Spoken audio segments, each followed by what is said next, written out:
जय श्री कृष्णा। राधे राधे मेरे प्यारे भक्त जनों। आज आप सुनेंगे पाप मोचनी एकादशी की व्रत कथा। एकादशी की हार्दिक शुभकामनाएं करती हूँ। भगवान आप सभी को खुश रखे, सुखे रखे। भगवान आप सभी को सारे इच्छाएं पूरा करे। धर्मराज युधिष्ठिर कहने लगे कि महाराज, आपने फागुन शुक्ला एकादशी का महात्म्य बतलाया। अब कृपा करके यह बताइए कि चैत्र कृष्णा एकादशी का क्या नाम है। इसमें कौन से देवता की पूजा की जाती है और इसकी विधि क्या है। कृष्णा भगवान कहने लगे कि हे राजन, यही प्रश्न एक समय राजा मंधाता ने लोमस ऋषि से किया था और जो कुछ उन्होंने उत्तर दिया था सो वही मैं तुमसे कहता हूँ। लोमस ऋषि कहने लगे कि राजन, इस एकादशी का नाम पाप मोचनी एकादशी है। अब मैं इसकी कथा कहता हूँ, सुनो। प्राचीन समय में कुबेर का चैत्र रथ नाम का एक वन था। उसमें गंधर्व की कन्याएं किन्नरों के साथ विहार करती थी। वहाँ अनेक प्रकार के पुष्पा खिल रहे थे। उसी वन में अनेक ऋषि तपस्या करते थे। सवाए इंद्र भी चैत्र और वैशाख मास में देवताओं सहित वहाँ आकर क्रीड़ा किया करते थे। वो ही अपने आश्रम में मेधावी नाम के एक ऋषि भी तपस्या में संलिग्न थे। वो शिव के भक्त थे। एक समय मंजू घोष नाम की अप्सरा ने उनको मोहित करने का विचार किया। वो ऋषि के भय के मारे समीप नहीं गई, वरन दूर बैठकर बीना पर मधुर गीत गाने लगी। उस समय कामदेव ने भी मेधावी ऋषि को जीतने की चेष्टा की। उन्होंने उस सुंदर अप्सरा के भूर को धनुष कटाक्ष को डोरी, नेत्र को धनुष की लचक, कुंचों को कुरी बनाकर मंजू घोष को सेनापति बनाया। उस समय मेधावी ऋषि भी युवा और हष्ट पुष्ट थे। साथ ही योग पवित्र और दंड धारण किए हुए ब्रह्मा तेज से युक्त थे। मंजू घोष ऐसे सुंदर ऋषि को देखकर उनकी सुंदरता पर मूर हो गए और अपने गीत, चूड़ियों और नेपुरों की झनकार और नृत्य कला द्वारा हाव भाव दिखाकर मुनि को रिझाने लगी। पर्याप्त समय तक यह क्रम चलता रहा और अंत में कामदेव ने ऋषि को पराजित कर दिया। फल स्वरूप ऋषि मंजू घोष के साथ रमन करने लगे और काम के इतने वशीभूत हो गए कि उन्हें दिन और रात्रि का कुछ भी विचार नहीं रहा। इस प्रकार बहुत समय बीत गया। तब एक दिन मंजू घोष कहने लगी, ऋषि जी, बहुत दिन बीत गया, अब मुझे स्वर्ग जाने की आज्ञा दीजिए। मुनि ने कहा, आज इसी संध्या को तो आई हो, प्रातः काल होने पर चली जाना। मुनि के ऐसा वचन सुनकर अप्सरा कुछ समय तक और रुकी। अंत में उसने पूर्ण मुनि से विदा मांगी तो मुनि कहने लगे कि अभी तो आधी रात ही हुई है। अप्सरा ने कहा कि महाराज, आपकी रात तो बहुत लंबी है, इसका क्या परिमाण है? मुझे यहाँ पर आए कई बरस बीत गया है। उस अप्सरा की यह बात सुनकर मुनि को समय का ज्ञान हुआ तो विचार करने लगे कि इस अप्सरा के साथ रमन करते हुए हमको 7वां बरस 9 महीने 3 दिन बीत गया। तब वो उनको काल के समान प्रतीत हुई। अत्यंत क्रोधित होने पर मुनि की आंखों से ज्वाला उत्पन्न होने लगी। वो कहने लगे कि मेरी कठिन परिश्रम से एकत्र की गई तपस्या को तूने नष्ट कर दिया है। तू महापापनी है और दुराचारणी है। तुझे धिक्कार है। तूने मेरे साथ घात किया है, इसलिए तू मेरे शराप से पिचासनी हो जा।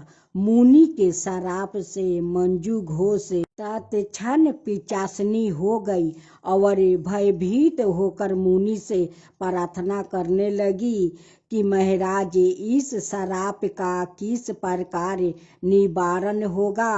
अप्सरा के ऐसे दीन वचन सुनकर मुनि बोले, हे दुष्ट यादपी, तूने मेरा बहुत अनिष्ट किया है, परंतु फिर भी मैं तुझे शराप से छूटने का उपाय बतलाता हूँ। चैत्र मास के कृष्णा पक्ष की एकादशी का नाम पाप मोचनी है और यह सब प्रकार के पापों का नाश करने वाली है। उसका व्रत करने से पिशाच योनि से मुक्त हो जाएगी। ऐसा कहकर मेधावी ऋषि अपने पिता च्यवन ऋषि के आश्रम में चले गए। मेधावी को देखकर च्यवन ऋषि कहने लगे कि अरे पुत्रा, तूने ऐसा क्या किया जिससे तेरा सारा पुण्य छीन हो गया है? मेधावी कहने लगे कि पिताजी, मैंने अप्सरा के साथ रमन करके घोर पाप किया है। अब आप इस पाप से छूटने का प्रायश्चित करने का मुझे बतलाइए। तब च्यवन ऋषि बोले, हे पुत्रा, चैत्र मास के कृष्णा पक्ष की पाप मोचनी एकादशी का व्रत करने से सब पापों का नाश हो जाता है, इसलिए तुम इस व्रत को करो। पिता की आज्ञा पाकर मेधावी ऋषि ने भी इस व्रत को किया, जिससे उनके सब पाप नष्ट हो गया और वो पवित्र हो गया। उधर मंजू घोष भी व्रत के प्रभाव से पिशाच योनि से छूटकर दिव्या देह धारण करके स्वर्ग को चली गई। लोमस ऋषि कहने लगे कि हे राजन, पाप मोचनी एकादशी के व्रत को करने से सब पाप नष्ट हो जाते हैं। इस कथा को पढ़ने या सुनने से 1000 गौदान का फल प्राप्ति होता है और व्रत से ब्रह्म हत्या, गर्भपात, बाल हत्या, सुरापान, स्त्री से परसंग आदि सब पाप नष्ट हो जाते हैं। तो बोलो कृष्णा भगवान की जय, विष्णु भगवान की जय। तो आज आप सभी ने सुनेंगे गणेश भगवान और दूबा घास की चमत्कारी कथा। गणेश भगवान और दूबा घास की महिमा की चमत्कार। इस कहानी को सुनकर आप भी गणेश भगवान को दूबा घास की अर्पित करेंगे। आप पर भी गणेश भगवान इस दूबा घास के बदले में आप पर वो चमत्कार करेंगे। महान ऋषि कौंडिन्य की पत्नी का नाम असीरिया था। एक दिन की बात है, कनी डनिया गणेश जी की पूजा कर रहे थे। कनी डनिया अपनी पत्नी के मन की बात जान गया। उन्होंने गणेश जी को चढ़ाई हुई दूबा घास अपनी पत्नी को दिया। यह किस लिए है स्वामी? इसे देवलोक के ले जाओ और इंद्र से कहो कि तुम्हें इसका मूल्य दे दो। गणेश जी ने त्रिशिरन और विलोचन को अपार धन संपत्ति प्रदान किया, केवल इसलिए क्योंकि उन्होंने दूबा से उनकी पूजा की थी। हम भी नृत्य दूबा से उनकी अर्चना करते हैं, फिर भी उनकी कृपा से वंचित क्यों है स्वामी? जब इंद्र को ऋषि पत्नी के देवलोक में आने का कारण गाता हुआ, उन्होंने कहा, जो आज्ञा स्वामी।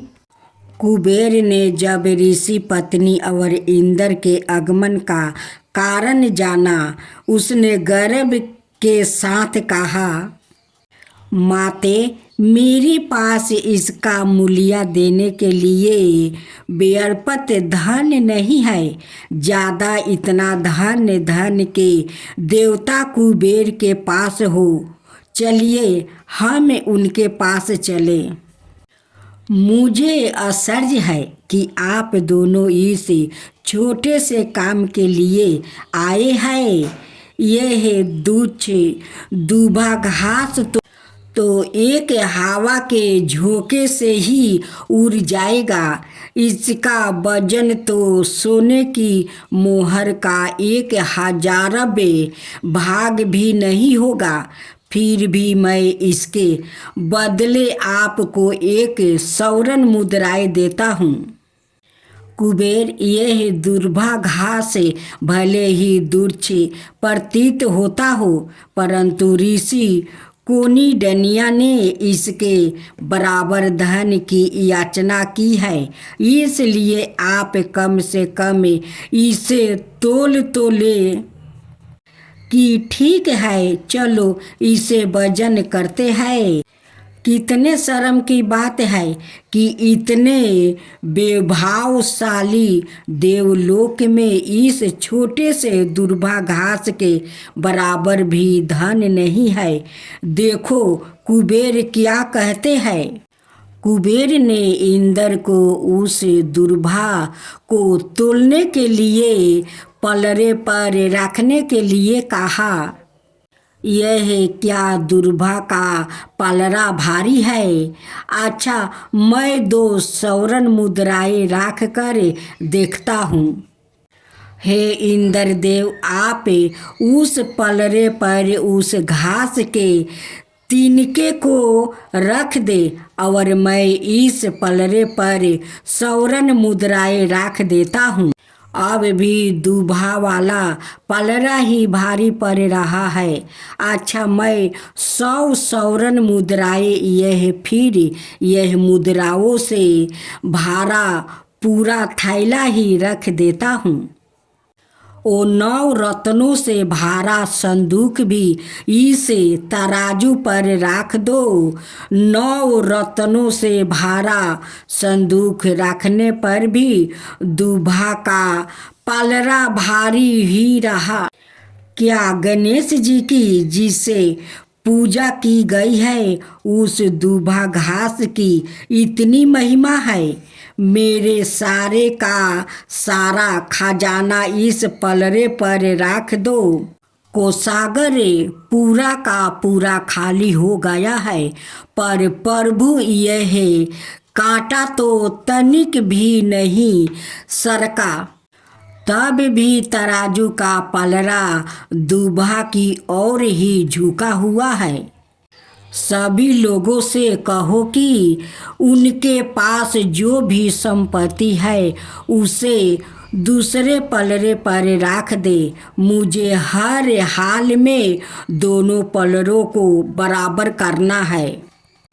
कुबेर आपके साथ मैं भी बैठ जाता हूँ।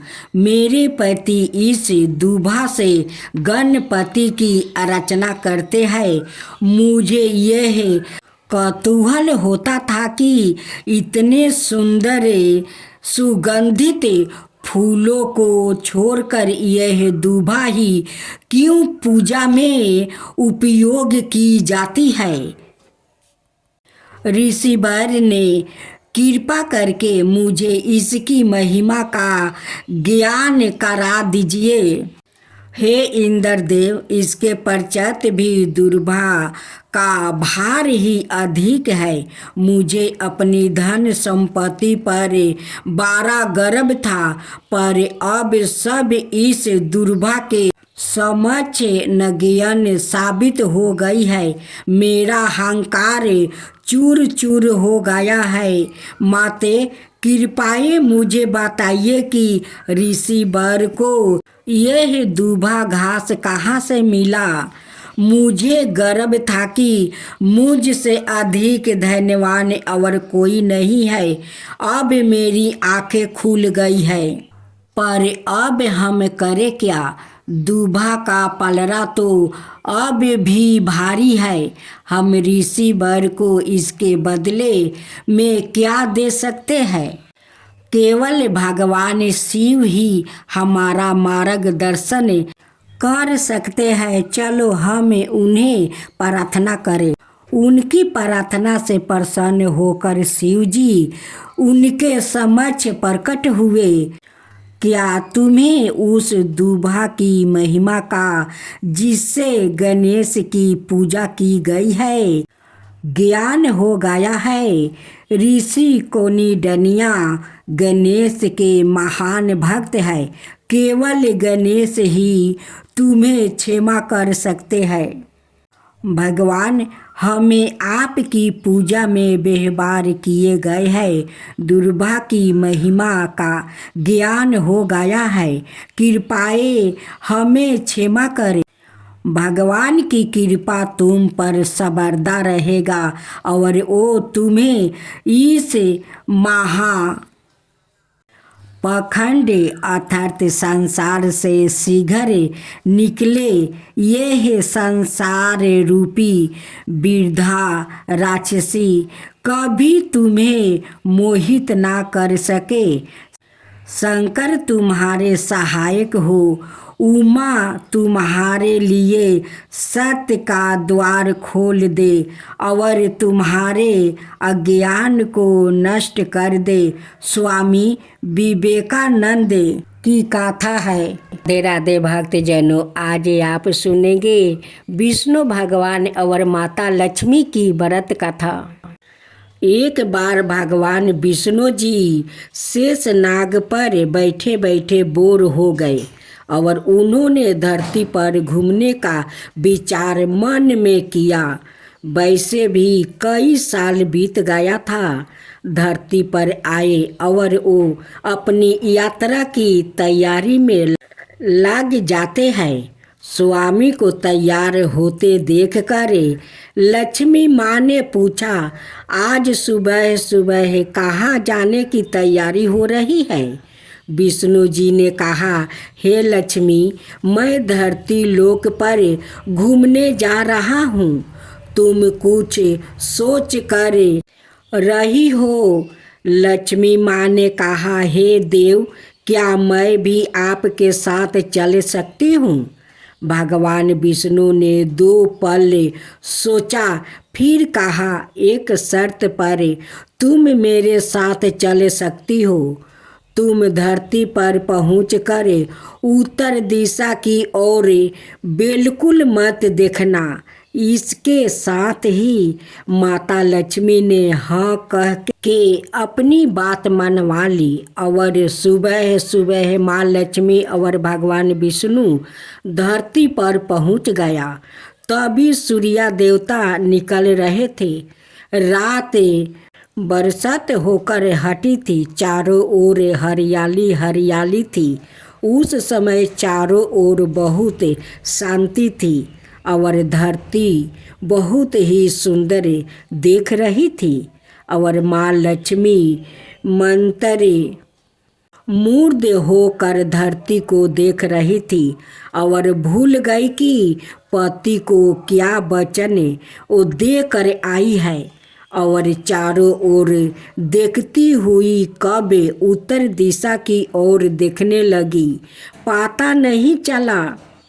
उत्तर दिशा में माँ लक्ष्मी को एक बहुत ही सुंदर बगीचा नजर आया और उस तरफ से विभिन्न विभिन्न खुशबू आ रही थी और बहुत ही सुंदर सुंदर फूल खिले थे।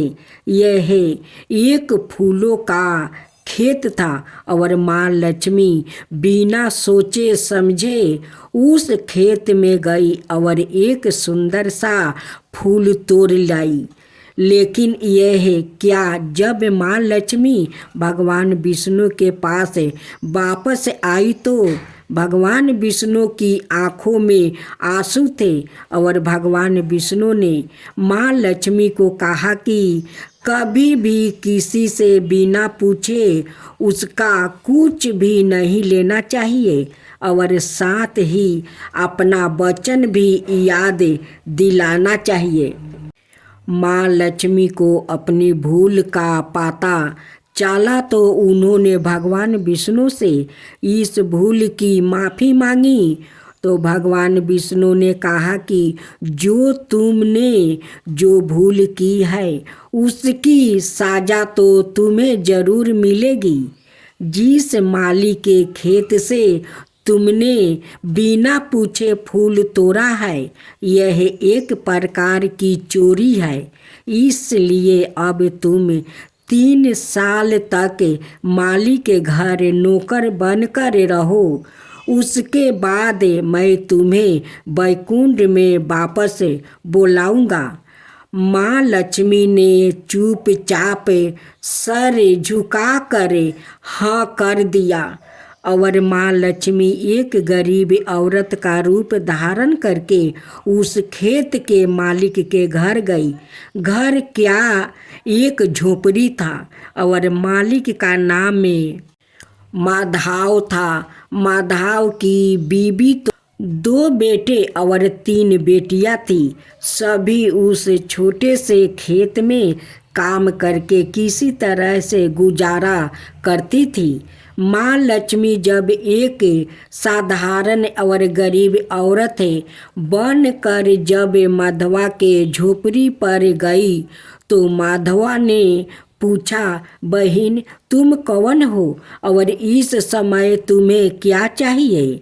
तब माँ लक्ष्मी ने कहा, मैं एक गरीब औरत हूँ, मेरी देखभाल करने वाला कोई नहीं है। मैंने कई दिनों से खाना भी नहीं खाया, मुझे कोई भी काम दे दो, साथ में मैं तुम्हारे घर का काम भी कर दिया करूँगी। बस मुझे अपने घर में एक कोने में आसरा दे दो। माधवा बहुत ही इच्छा दिल का मालिक था, उसे दया आ गई, लेकिन उसने कहा, बहन मैं तो बहुत ही गरीब हूँ, मेरी कमाई से मेरे घर का खर्च मुश्किल से चलता है, लेकिन अगर मेरी 3 की जगह 4 बेटियां होती तो भी मुझे गुजारा करना था। अगर तुम मेरी बेटी बनकर जैसा रूखा सूखा हम खाते हैं उसमें खुश रह सकती हो तो बेटी अंदर आ जाओ। माधवा ने माँ लक्ष्मी को अपने झोपड़ी में शरण दे दिया और माँ लक्ष्मी 3 साल उस माधवा के घर पर नौकरानी बनकर रही। जिस दिन माँ लक्ष्मी माधवा के घर आई थी उससे दूसरे दिन ही माधवा को इतनी आमदनी हुई फलों से कि शाम को एक गाय खरीद ली। फिर धीरे धीरे माधवा ने काफ़ी जमीन खरीद ली और सबने अच्छे अच्छे कपड़े भी पहनने लगा और फिर एक बार पाका घर भी बनवा लिया। बेटियों और बीबी ने गहने भी बनवा लिया और अब मकान भी बहुत बड़ा बनवा लिया था। माधवा हमेशा सोचता था कि मुझे यह सब इस महिला के आने के बाद मिला है। इसे बेटी के रूप में मेरी किस्मत आ गई है। मेरी और अब 2 साल बीत गया था, लेकिन माँ लक्ष्मी अब भी घर में और खेत में काम करती थी। एक दिन माधवा जब अपने खेतों से काम खत्म करके घर आया तो उसने अपने घर के सामने द्वार पर एक देवी सावारूप गहनों से लदी एक औरत को देखा। जब ध्यान से देखकर पहचान गया, अरे यह तो मेरी मुंह बोली चौथी बेटी यानी वही औरत है, और पहचान गया कि यह तो माँ लक्ष्मी है। अब तक माधवा का पूरा परिवार बाहर आ गया था और सब हैरान होकर माँ लक्ष्मी को देख रहे थे। माधवा बोला, हे माँ, हमें माफ करो, हमने आपसे अनजाने में ही घर और खेत में काम करवाया है। माँ, यह कैसा अपराध हो गया? हे माँ, हम सबको माफ कर दो। अब माँ लक्ष्मी मुस्कुराई और बोली, हे माधवा, तुम बहुत ही अच्छे और दयालु व्यक्ति हो। तुमने मुझे अपनी बेटी की तरह से रखा है।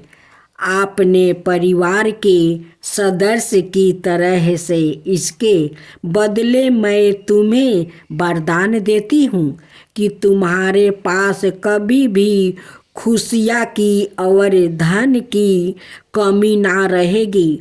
तुम्हें सारे सुख मिलेंगे जिसके तुम्हें अधिकार हो। और फिर माँ अपने स्वामी के द्वारे भेजे रथ में बैठकर बैकुंठ चली गई। अब आप सुनेंगे तुलसी की कथा। तुलसी से जोड़ी एक कथा बहुत प्रचलित है। श्री मध्य देवी भगवत पुराण में इनके अवतार की दिव्य लीला कथा भी बनाई गई है। एक बार शिव ने अपने तेज को समुद्र में फैला दिया था। उससे एक महातेजस्वी बालक ने जन्म लिया। यह बालक आगे चलकर जलंधर के नाम से पराक्रमी दैत्य राजा बना। इसकी राजधानी का नाम जलंधर नगरी था। दैत्य राज कलनेमी की कन्या बिंदा का विवाह जलंधर से हुआ। जलंधर महाराक्षस था। अपनी साता के मध्य में चूरी उसने माता लक्ष्मी को पाने की कामना से युद्ध किया, परंतु समुद्र से ही उत्पन्न होने के कारण माता लक्ष्मी ने उसे अपना भाई के रूप में स्वीकार कर लिया। वहां से पराजित होकर वो देवी पार्वती को पाने की लालसा से कैलाश पर्वत पर गया। भगवान देवाधिदेव शिव का ही रूप धारण कर माता पार्वती का समीप गया, परंतु माँ ने अपने योग बल से उसे तुरंत पहचान लिया और वहां से अंतर्ध्यान हो गई। देवी पार्वती ने क्रोध होकर सारा वृत्तांत भगवान विष्णु को सुनाया। जलंधर की पत्नी बिंदा अत्यंत पतिव्रता स्त्री थी।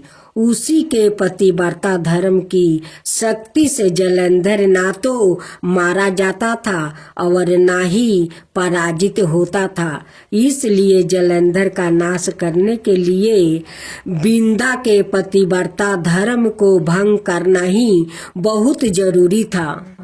इसी कारण भगवान विष्णु ऋषि का भेष धारण कर वन में जा पहुँचे, जहाँ बिंदा अकेली बर्मन कर रही थी। भगवान के साथ 2 मायावीर राक्षस भी थे, जिन्हें देखकर बिंदा भयभीत हो गई। ऋषि ने बिंदा के सामने पल में दोनों को भस्म कर दिया। उनकी शक्ति देखकर बिंदा ने कैलाश पर्वत पर महादेव के साथ युद्ध कर रहे अपने पति जलंधर के बारे में पूछा। ऋषि ने अपने माया जाल से 2 बांदर प्रकट किया। एक बांदर के हाथ में जलंधर का सिर था और दूसरे के हाथ में धर। अपने पति की यह दशा देखकर बिंदा मूर्छित होकर गिर पड़ी। होश में आने पर उन्होंने ऋषि रूपी भगवान से विनती की कि वो उसके पति को जीवित करे।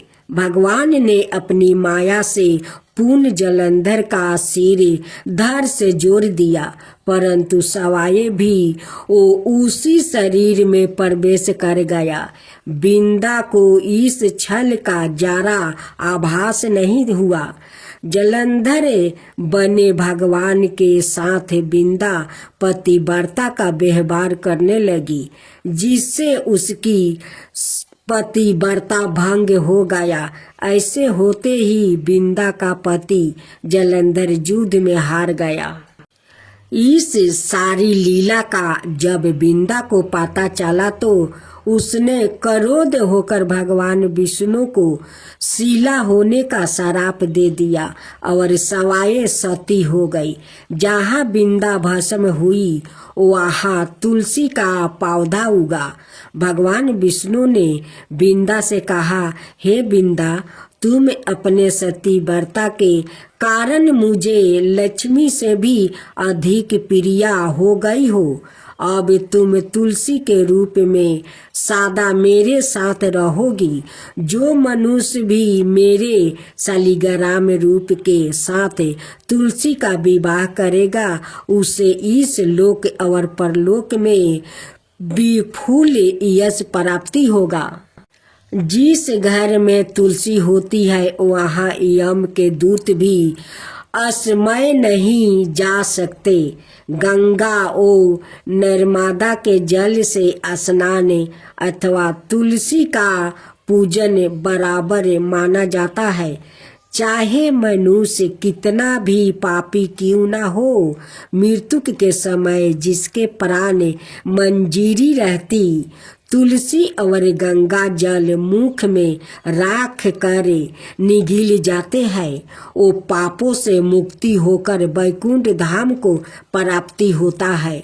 जो मनुष्य तुलसी और आंवले की छाया में अपने पितरों का श्राद्ध करता है, उसके पितरों मोक्ष को प्राप्ति हो जाते हैं। उसी दैत्य जलंधर की यह भूमि जलंधर नाम से विख्यात है। सती बिंदा का मंदिर मोहल्ला कोट किशनचंद में स्थित है। कहते हैं इस स्थान पर एक प्राचीन गुफा थी जो सीधी हरिद्वार तक जाती थी। सच्चे मन से 40 दिन तक सती बिंदा देवी के मंदिर में पूजा करने से सभी मनोरथ पूर्ण हो जाते हैं। अब सुने, हर व्रत गाथा के साथ सुनी जाती है लपसी तपसी की यह कहानी। एक लपसी था और एक तपसी था। तपसी हमेशा भगवान की तपस्या में लीन रहता था और लपसी रोजाना सावा शेर की लपसी बनाकर भगवान का भोग लगा कर जिमा लेता था। एक दिन दोनों लड़ने लगे। लपसी बोला, मैं रोज भगवान की तपस्या करता हूँ, इसलिए मैं बारा हूँ। तपसी बोला, मैं रोज भगवान को सावा शेर लपसी का भोग लगाता हूँ, इसलिए मैं बारा हूँ। नारद जी वहाँ से गुजर रहे थे। दोनों को लड़ता देख कर उनसे पूछा, कि तुम क्यों लड़ रहे हो। तपस्वी ने खुद के बड़ा होने का कारण बताया और लपसी ने अपना कारण बताया। नारद जी बोले, तुम्हारा फैसला मैं कर दूंगा। दूसरे दिन लपसी और तपसी नहा कर अपनी रोज की भांति करने आए तो नारद जी ने छुप कर 1.25 करोड़ की एक एक औंठी उन दोनों के आगे रख दिया। लपसी की नजर जब औंठी पर पड़ी तो उसने चुपचाप औंठी उठाकर अपने नीचे दबा लिया। लपसी की नजर औंठी पर पड़ी लेकिन उसने ध्यान नहीं दिया। भगवान को भोग लगाकर लपसी खाने लगा। नारद जी सामने आए तो दोनों ने पूछा कि कौन बारा है।